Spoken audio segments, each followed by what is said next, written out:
was reading some stuff about baseball a couple of days ago. It was really fascinating. It wasn't really about it as a sport, it was about, you know, how batters can hit a ball that's moving at 85, 95 miles an hour at that speed, how they can actually hit it.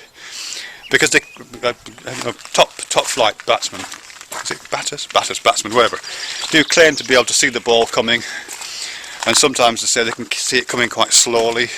Big as a harvest moon, I read one quote.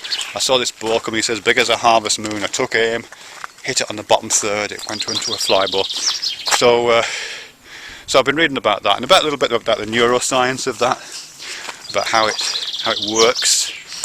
Because in literal sense, apparently, they can't actually see the ball coming.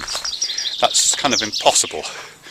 Because just the simple processing of the visual information is, I mean, it's fast.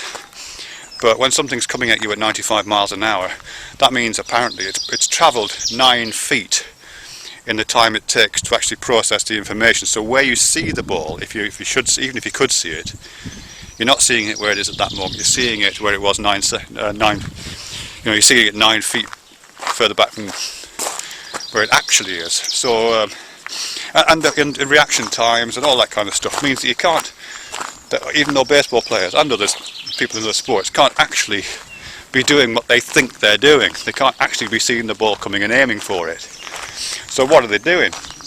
And what it appears they're doing is that they're using lots and lots of other cues in the way that the pitcher, I keep wanting to say bowler, but the way the pitcher is moving, you know, what he's doing with his body, what his arm is doing as it leaves, what his fingers are doing as it leaves.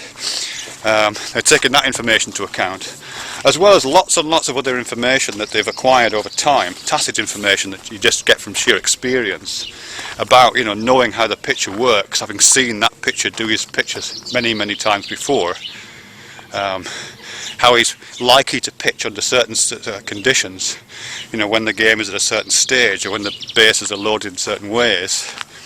All that information is taken into account, and they're working intuitively. The intuitions, in a kind of probabilistic way, is deciding how they swing the bat. But what it seems to be doing is it seems to retroactively affect what they see. So these reports of batters saying that they see the ball coming to them big as a harvest moon and they take aim, all that kind of stuff is retrospectively added to their memory. It's inserted back into their memory of that moment, even because they can't possibly have seen what they're doing and what they say they saw, and they can't possibly be doing what they say they were doing. So all that intuition constructs the memory of what might have happened and reinserts it in the time stream, which is really fascinating, isn't it? All that intuition, because it mentions it just in passing at the end of this bit. I was reading about it. It's in a book called On Being Certain by Robert Burton. It just mentions it in passing, the idea that, of course, that we should quite rightly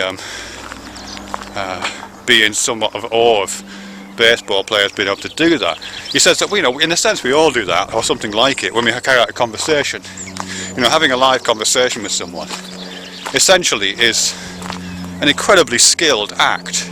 You're guessing what person's going to say whilst they're making it up on the fly, and it's very fast. You don't know how this sentence is going to end until I get to the very last word in it, and I could change the meaning of it very quickly at the end just by putting a little reversal, and many people do, don't they?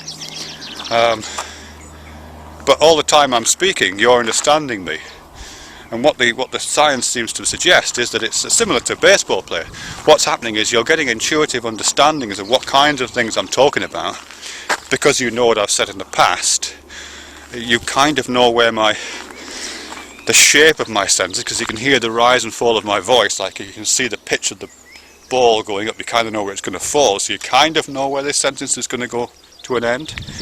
You can probably get some visual cues from what I'm doing with my face and my hands, so you know whether I'm joking or not because of what I'm doing with my face, and my hands are giving you some information about the beats of this sentence, and all this stuff is powering your intuitions about what the meaning of this sentence is. And it's So it's that you're likely to be responding to, that we're all responding to when we have a live, fast conversation. We're not necessarily listening to one another get to the end of our sentence and seeing the meaning of that sentence coming slowly at us like a big harvest moon that we carefully evaluate and then take aim at and then strike back in some way. No, we don't do that. We intuit what the meanings of one of the sentences are on the fly whilst they're being delivered and then take aim at them automatically and quite often get it wrong. You know, just like a good batting average is still pretty low. I think quite a lot of the time when we respond to one of those questions and statements and opening gambits of conversations, we respond intuitively based on all this tacit information and what the sentence might be. But quite a lot of the time we get it wrong, don't we? We don't always knock it out the park. We sometimes miss. We sometimes strike out in our responses.